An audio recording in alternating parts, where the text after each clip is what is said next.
Hello po, good evening po. Okay, good evening. So let's bow our head and feel the presence of the Lord.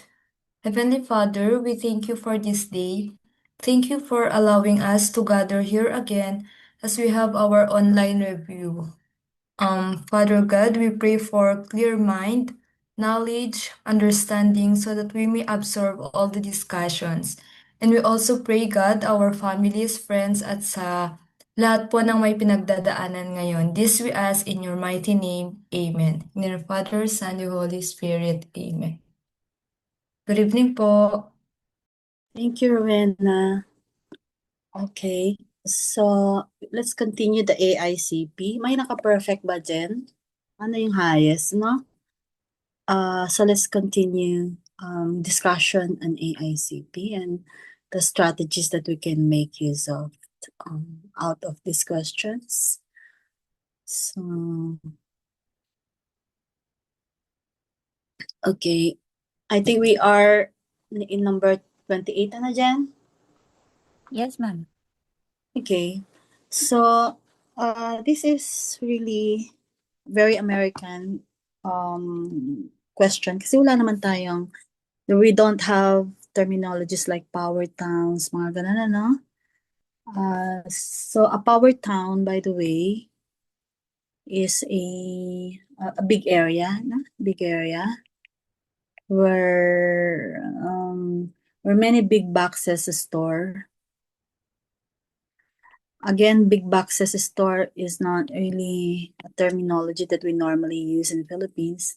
So a big area where many big box stores are grouped together, in one place. It's not a mall, okay? Not a mall building. So it is a cluster of separate large stores. So can you imagine that in Philippines, AICP question? So it is a cluster of separate large stores, usually beside a highway, okay? With large parking lots. So ano pa ba yung ano nito? It is also Power Town is also cluster of separate large store. Separate large stores.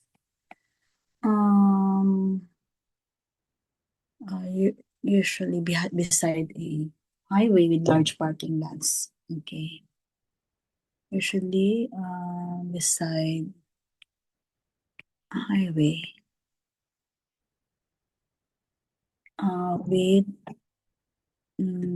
large parking lots. Okay. Parking lots. Okay. So its main feature is the anchors. So ano yung anchor? Anchor means paano ko it's the main, pag sinabi na nating okay.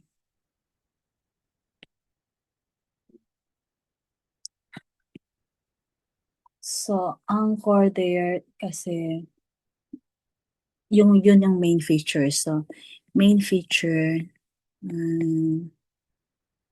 is anchor. Anchors in this context. Bakit kaya hindi ko nakapasok?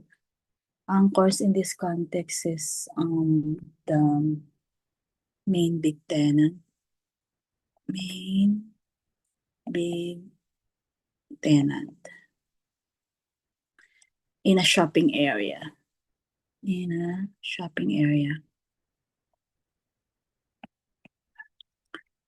Also, yeah, and the smaller shops benefit from that foot traffic. So, Also from out of the anchors, smaller shops. Smaller shops benefit. Oops, hindi na nakakasulat. Benefit from that foot traffic generated by the anchors, by the shopping area. Okay. So more or less, we already know what is power towns. Okay. So what are the examples of anchors? Ito. We can say supermarket, department store, but also warehouse club, barangay warehouse.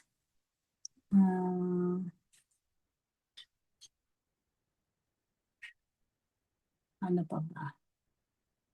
Dali lang. So, meron tayong tinatawag na discount store. Because I need to clarify also what is a discount store in this particular. Ang discount store is a retail store. Iba yung tawag nila, no? It is a retail store that sells a wide range. Alam mo naman what is this? What is a retail store, no? It sells a wide range of goods at lower prices, di ba? Kapag tingi-tingi ba? By using high volume sales and lower margin. So, typical goods include grocery, or household supplies,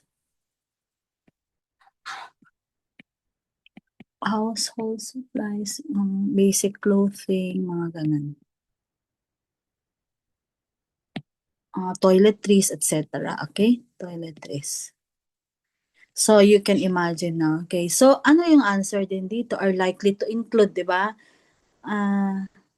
So, kapag ka, naman, yung letter A, big box retail and a discount store. So, will we include that? Okay. So, kapag ka this question is really, this is a retail type question. You are identifying the tenant mix, yung paano, ano yung mga combination of tenants that defines a power town. So, we have, so power, so correct answer is probably letter A. So, let's see. Isa-isahin ka tong ano. Kapag ka letter B kasi, when I say anchor department store, so you already know what is anchor, no? Sinasabi dito, itong main big tenant in a shopping area. So, kapag ka anchor department stores with lifestyle center, it's more like a regional mall. So, like a regional mall ito. Yung parang, this is the terminology, okay, dito in the US. So, regional malls, mall or lifestyle center anchored by department stores. So, parang ganun yung anchor department stores with a lifestyle center. So, kapag ka itong letter C naman, iba naman yung pagkaka-state niya because C is wrong because power town is not smaller than a power center. Nakalagay less square footage than a power center. So, iba naman yung presentation ng answer because it already indicated less square footage. So, it is saying that the power town is lesser in size than a power center. So, it's mas maliit daw sa power center, wherein power town is not smaller than a power center. Kasi town versus center, kahit yun lang. I mean, if we make intelligent guess, then siguro pwede mong daanin doon as a strategy, That's why pinagtsatsagaan nating himay-himayin yung question is because doon tayo makakakuha ng doon tayo makakakuha ng strategy, Okay. That we are talking about, sandali lang. Ayan. That, okay. Less square footage. Kapag hindi mo alam gamitin yung less square footage than a power center. So it's trying to say, but with more specialty retail. Already, immaterial na rin ito.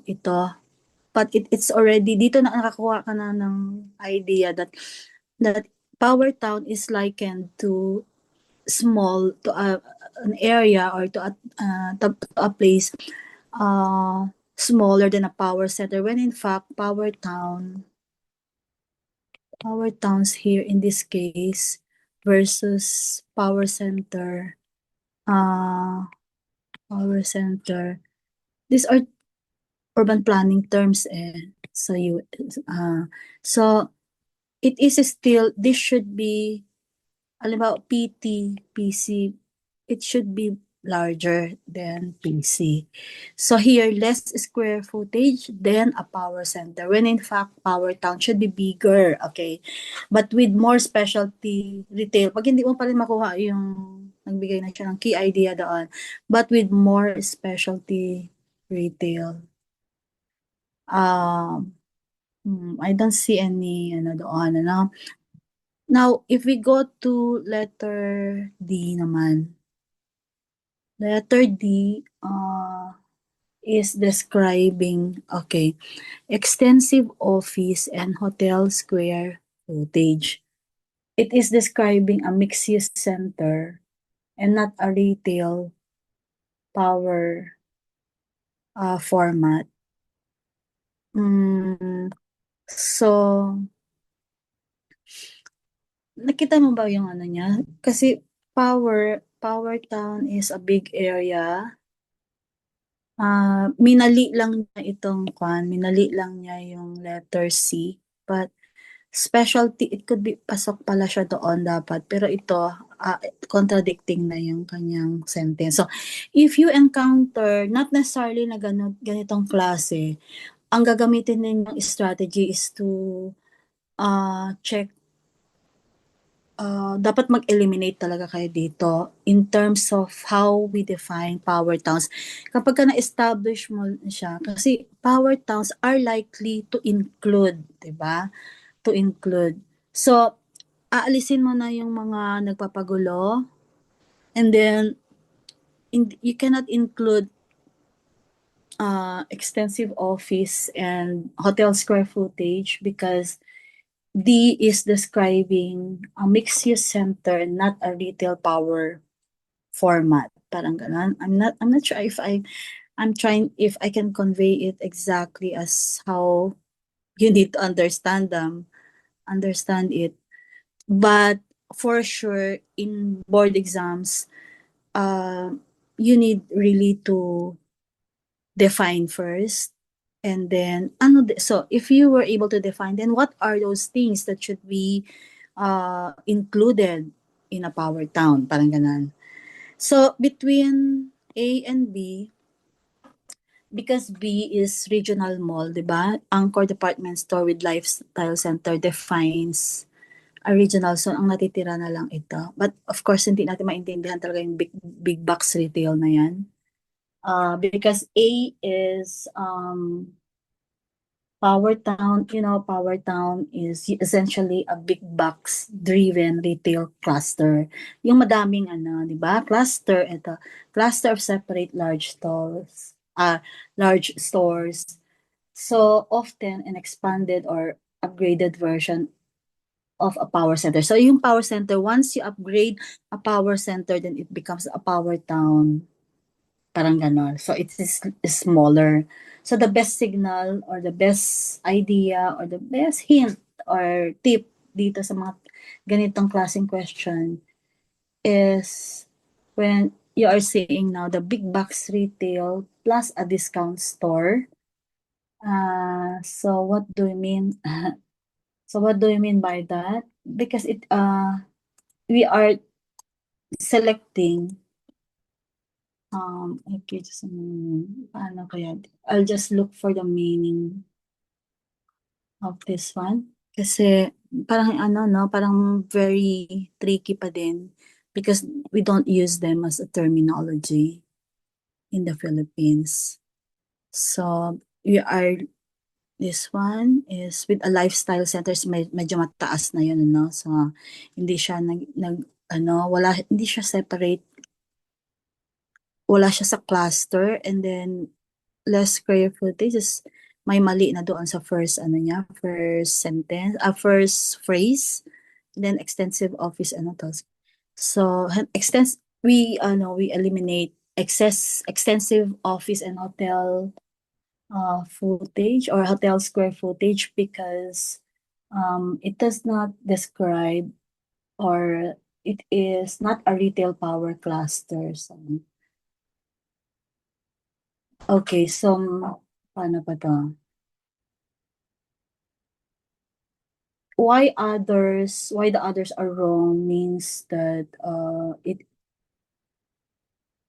B is wrong because department stores with a lifestyle center is more like a mall or lifestyle center concept, not a big box cluster. That's letter B. C, so I'm summarizing now. C is wrong because it describes something smaller and more specialty focused. Smaller yung power center, which is not the power town concept.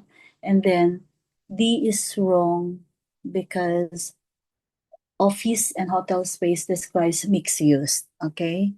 Hindi siya typical na power town. Okay. So I will clean this to go to the next type. Sorry. Okay, I hope. I'm looking for, I'm thinking about paano ko yun, ano yung equivalent ng Philippine, no? Philippine example. So that you will understand more about this type of examination.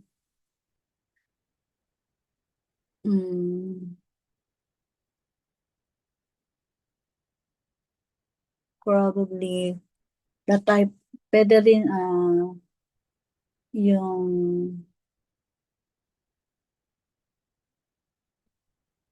paano?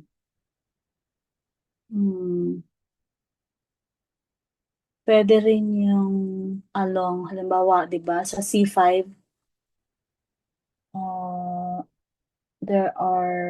so we have provincial highways, for example, and growth corridors near interchanges where land is wide enough for large footprints and surface parking.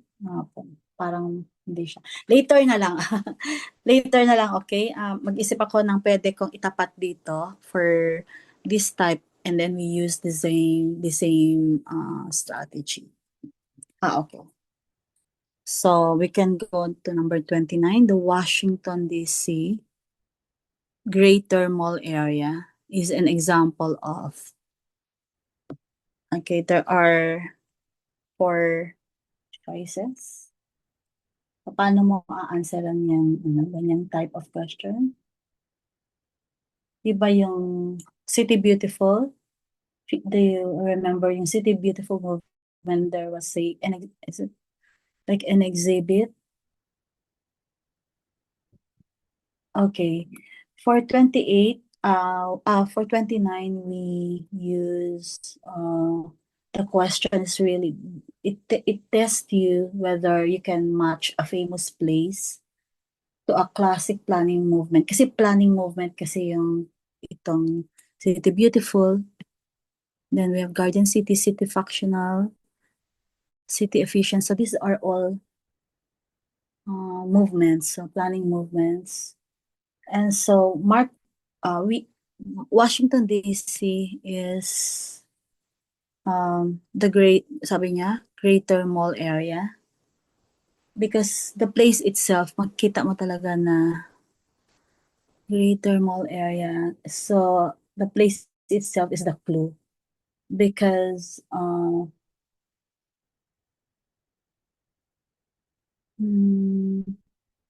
Yeah, the City Beautiful movement is is a monumental civic landscape where there there are considered formal vistas and there are symbolic government core. So if we look at the other choices here, B does not fit because Garden City is a town planning model centered on self-contained communities, then green belts also, and decentralization and not yung national monumental.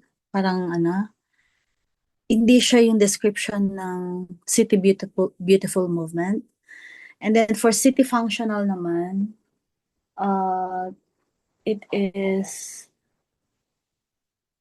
talks about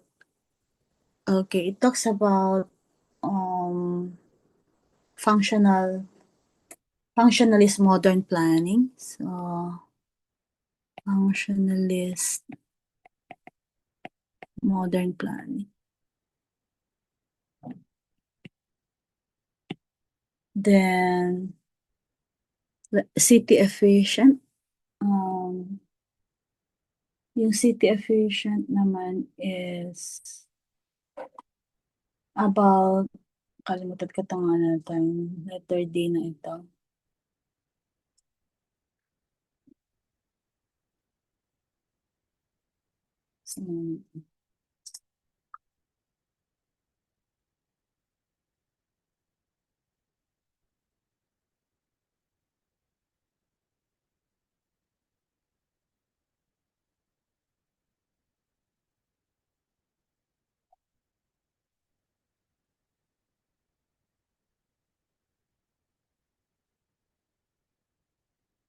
Okay, I'm back now.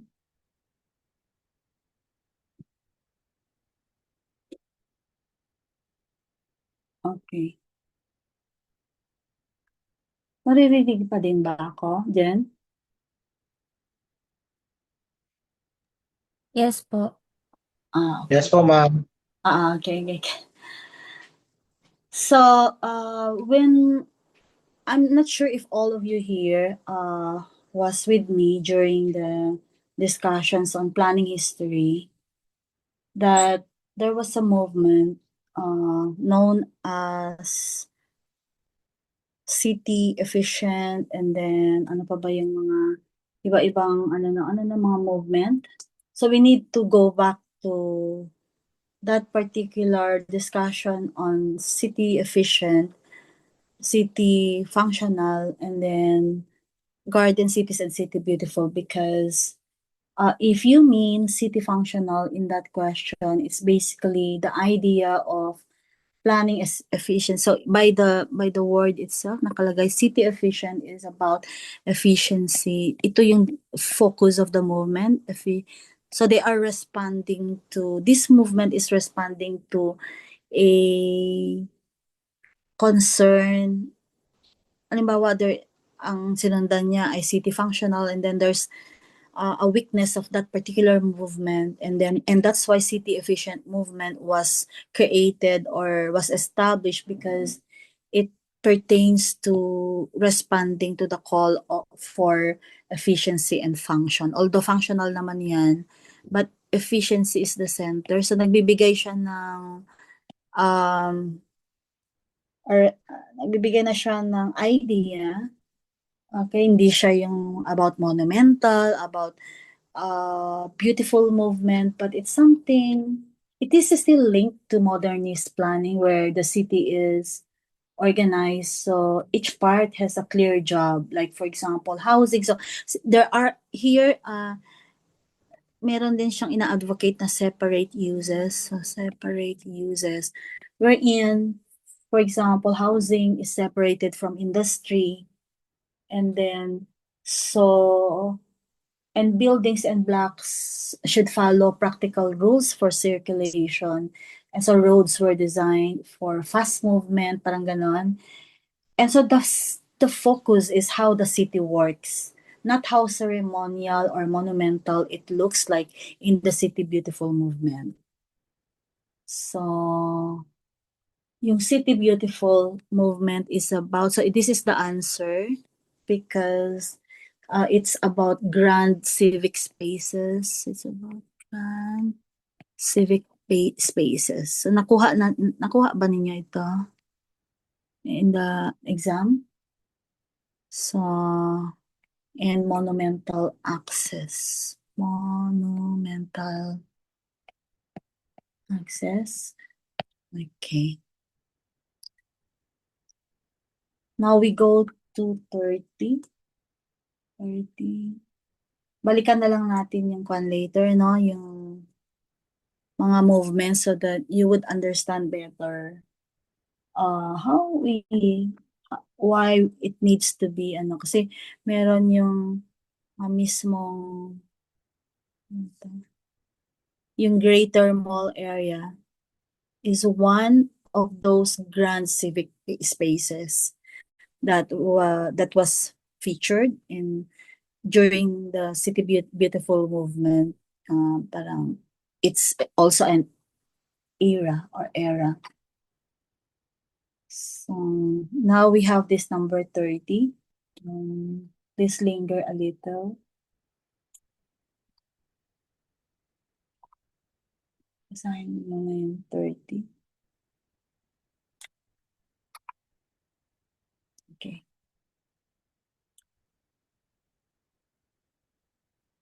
So what about this problem? Kapag maka-encounter tayo, the planning director asked you to devise a plan, okay? Pero ano yung plan na yon? To increase destination accessibility within the James neighborhood. Your planning effort primarily involves principles of, okay, primarily involves principles of. So these are the principles. Pero it is generic in the sense that it should be a combination of all these principles, diba? Ngayon, so this test whether you can identify which principles directly improve neighborhood destination. So increase destination accessibility, increase destination. So nagkaroon din siya ng pero increase destination accessibility. Nagkaroon din siya ng hint doon. Meaning making it easier to reach everyday places, especially through the street network and multimodal design. So, di ba, I always remind you to use scope words. So, yung mga scoping dyan is about destination accessibility within a neighborhood. Ito yun, James neighborhood. So, so it's simply asking, so to increase destination accessibility at neighborhood scale, kasi scale yan, James neighborhood. What principles directly change the network and the user experience of reaching destinations? So you expect connectivity, mga ganun na principles, and complete streets. Actually, complete streets is not complete streets na parang literal, but it is a concept in the US. So it's a law. And so we need to be cautious about sustainability and comprehensive planning because they are broader umbrellas. They are broader general principles and not the most direct accessibility within a neighborhood. Hindi siya yung concept pertaining to accessibility within a neighborhood. So, if we look at accessibility kasi siya, baka hindi niyo maano, ano kaya tong complete streets na parang ganon. But complete streets is a concept, and so 2 and 3 could be okay to be included there. Sige, for example, you have figured out that connectivity should be included kasi it needs connectivity to increase destination accessibility. So if we apply strategy, there's a 2 here, there's a 2 here, meron din dito. So, ang pwede natin eliminate kaagad is ito. Di ba? And so, dalawa na lang yung pagpipilian. But sustainability, it's too general, di ba? It's too general to be included. So, wala na rin yung 1. So, lahat ng may 1, we can eliminate. Dalawa lang naman yung may 1. So, ang problem na lang natin, 2 and 3, 3 and 3. So, we need to figure out, you proceed to 4. To check, should we include comprehensive planning? Comprehensive planning is also general, but it is asking only within the James neighborhood. So it is a plan. It can contain accessibility goals, but it's not the main principle used for the specific neighborhood accessibility intervention, di ba? So correct answer is letter B. Using the principles, okay? Using that principle. So correct answer is letter B. Okay. 31 is about, okay, 31. A 2.5 acre downtown site is approved with a FAR of 6. So, FAR, floor area ratio, okay, equals 6. Approximately how many stories? Approximately. Of building. How many stories of building? How many stories of building could be built on an acre of the site? Acre of the site. If 60% of the site will be required for, if 60% of the site will be required for, okay, on-site stormwater treatment, parking, sidewalks, and landscaping. Quite confusing, di ba? So, this test, whether you can translate FAR into an approximate building height. Okay. So, sinasabi dyan on how many stories, di ba, of building could be built on an acre of the site. If 60% sa, di ba, floor area ratio naman is, we need to define floor area ratio. Ano ba yung definition ng floor area ratio? Para at least we will be on the same page din, ano? So, floor area ratio here is the ratio of buildings total floor area to the area of the lot. Okay, so dalawa lang yung area na pinag-uusapan natin ito, area of the lot and the area of the total floor area. Floor area, total of floor area, okay, area of the lot.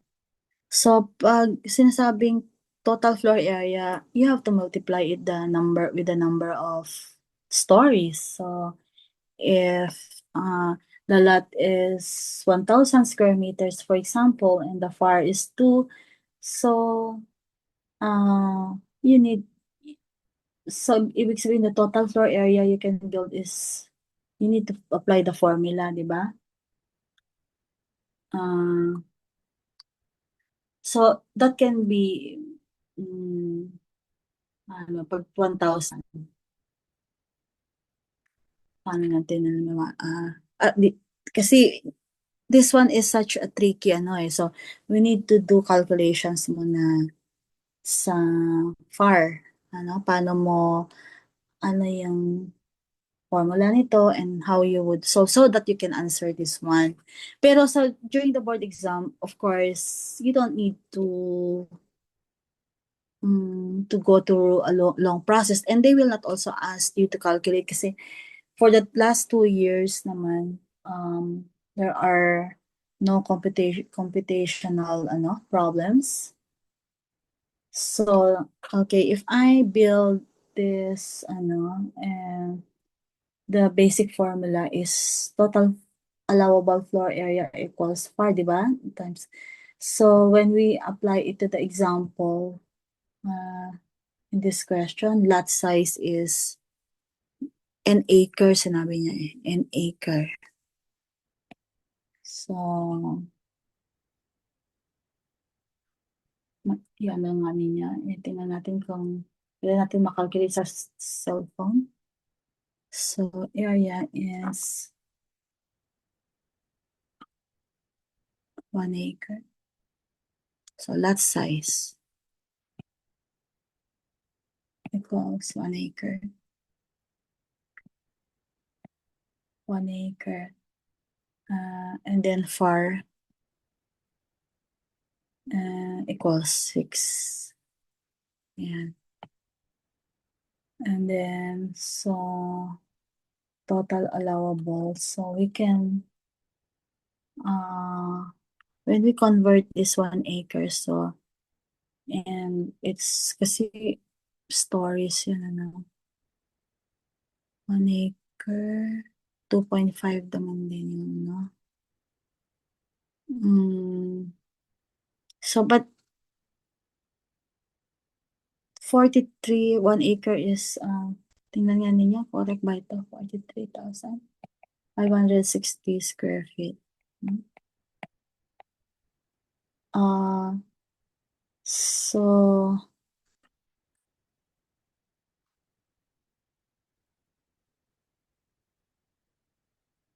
okay.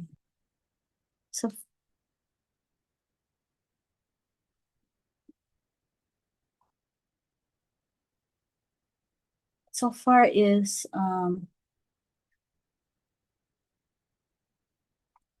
okay. Yan na nga natin. Mag-complete din kayo sa site niya and then we compare.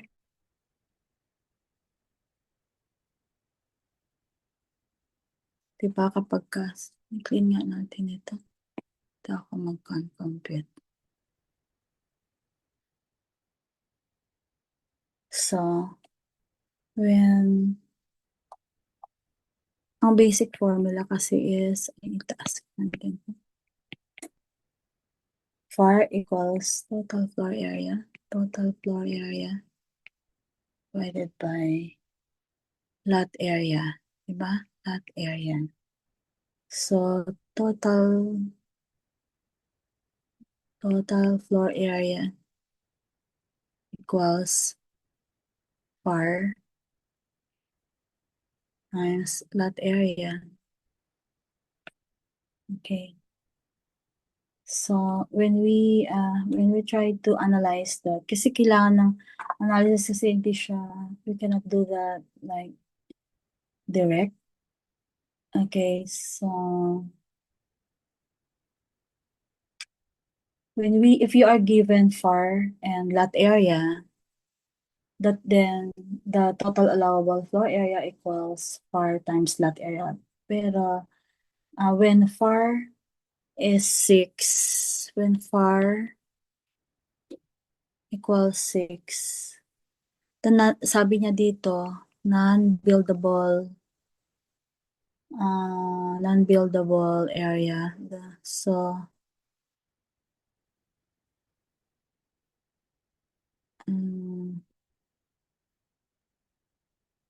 if 60, so you can no longer use, di ba? Ito na yung non-buildable mo. Yung non-buildable equals 60%. So, 40. So, buildable equals 40%. So, yan lang as ang calculator.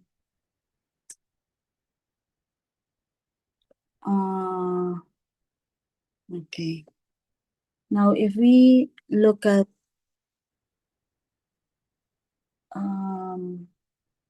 so you convert non-buildable percent. Okay. So we have, so stories approximately equals far divided by buildable fraction. So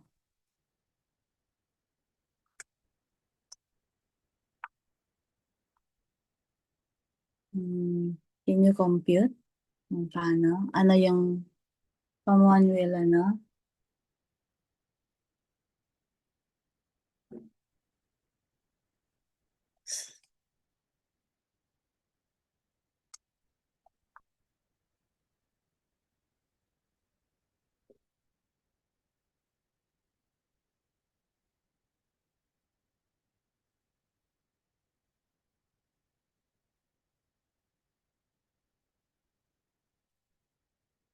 Okay.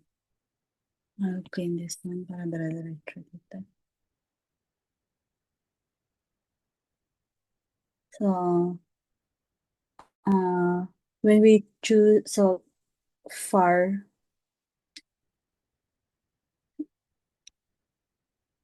we can say that buildable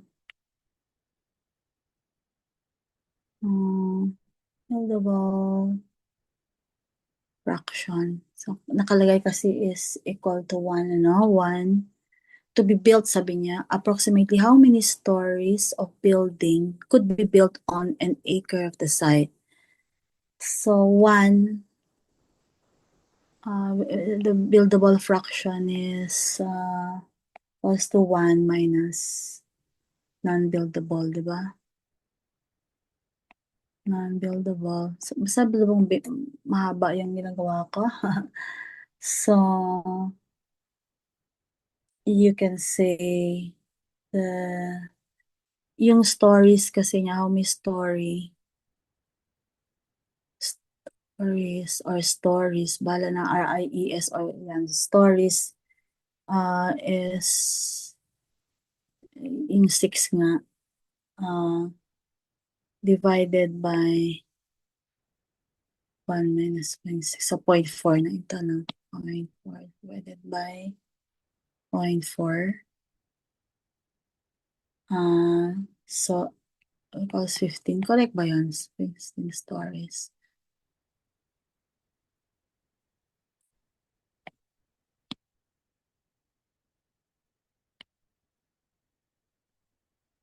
So, kasi, ano, no? Ko-convert mo pa yung, ano, yung sa number of stories niya.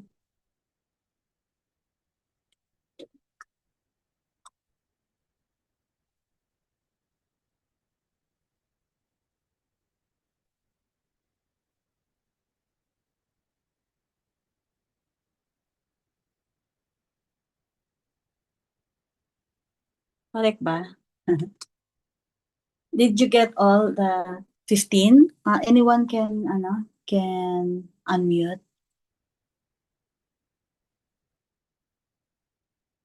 Nakuha ba natin? Excuse me.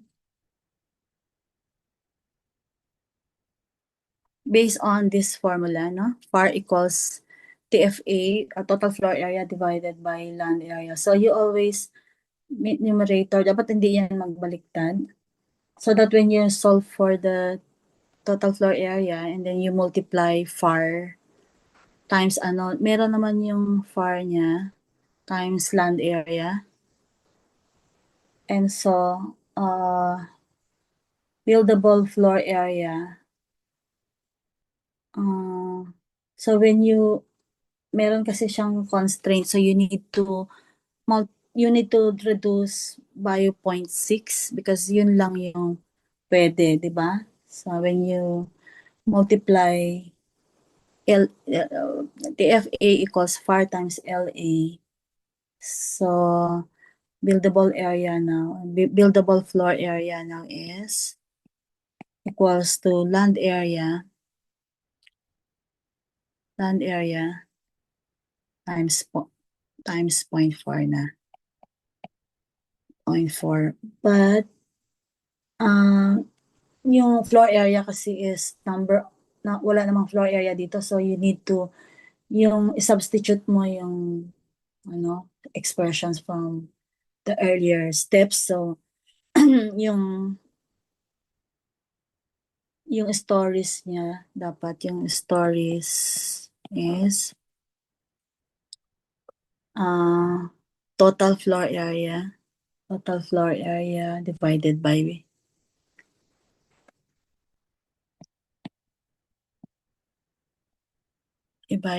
buildable. Hindi na yung but it should be buildable floor area. Okay. So,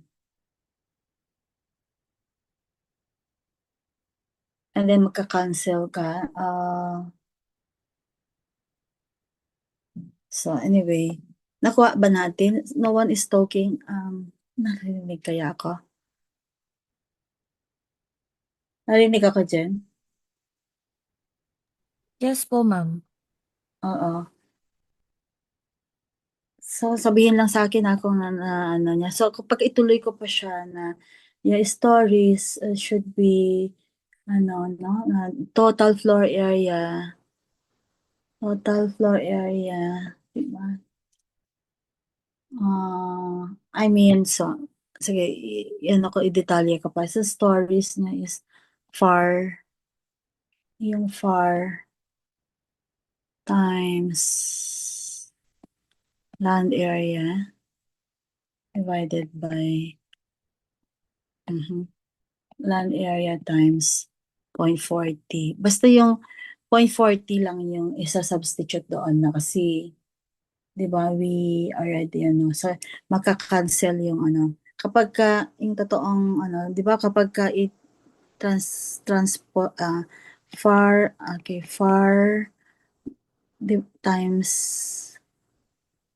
times LA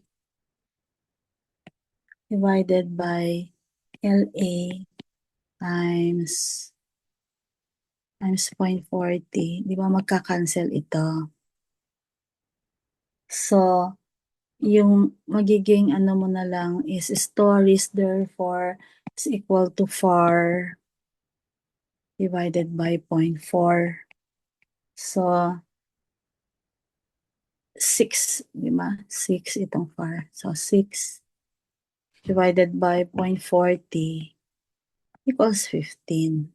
Makukuha mo yung, kailangan, to arrive at stories, dapat may ika-cancel ka para wala na yung wala na yung unit niya. Kasi we're looking for number of stories na wala namang unit yun. 1, 2, 3, 4, ganun lang. So, answer is 15 stories. Anyway, wala pa tayo sa lesson na floor area ratio naman. So, kailangan para marami tayong, para yung mga architects yata, I think they are very familiar with floor area ratio. So, in order to understand, I will provide exercises on. Meron tayong di ba, Jen? Nalala mo, I have a separate lecture on floor area ratio. Yes. So, okay. Now, punta tayo sa 32. So, sorry, pero dodoblehin ko naman yan. It's just that for number 31, complicated kasi naglagay siya ng ng mga conditions that 60% of the site will be required for. So, ima-minus mo na kaagad yan. Okay, so natira lang yung 0.4. Now, for 32,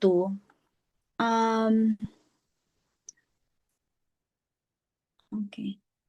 Ano yung 32?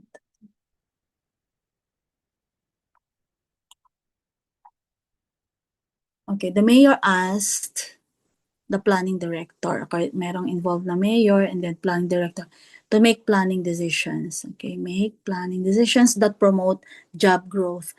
Pag job growth, kaagad ba maalala ninyo yung mga multiplier? Kanan? So, a metric that you plan to use to forecast the resulting economic growth in your community for specific planning decisions is so kailangan may alam ka dyan na na concept para even if you eliminate madali ka na lang, for example hindi mo alam paano anong tool yon or anong concept, basta maka-eliminate ka, mauubos din, di ba? nauubos din yung mga choices and it will lead you to the correct answer. So what I'm trying to say is it will be a hmm, 32. So, okay. So, anong economic metric yon? So, how do you measure? Kasi yung job growth talaga, if you are, a planning decision creates an initial, economic, I forgot the term, but meron tayong sinasabing induced effects on jobs. For example, meron tayong export, halimbawa LQ, no? LQ equals 2.5. So this is greater than 1. So we are experiencing surplus, no? Pag ganyan ang surplus or export, or may isa pa yung term, export or basic employment. But then, hindi naman niya tinatanong yung hindi niya tinatanong yung about this one. It is asking about job growth. So, what is the implication of 2.5 to the local employment? Diba, there are two types of employment, local and basic. Basic means surplus or export. So ano daw yung effect nito diyan? So pag gano'n na yung concept, it is the multiplier. Okay? So because ano yung significance nito and how will it translate to jobs? Ganon. Doon naman sa local. Ibig sabihin, 'di ba, kapag if there are, for example, there are 5 barangays, 5 barangays. Halimbawa, so in a municipality. So for example, dito yung municipality mo, there are 5 barangays. Kapag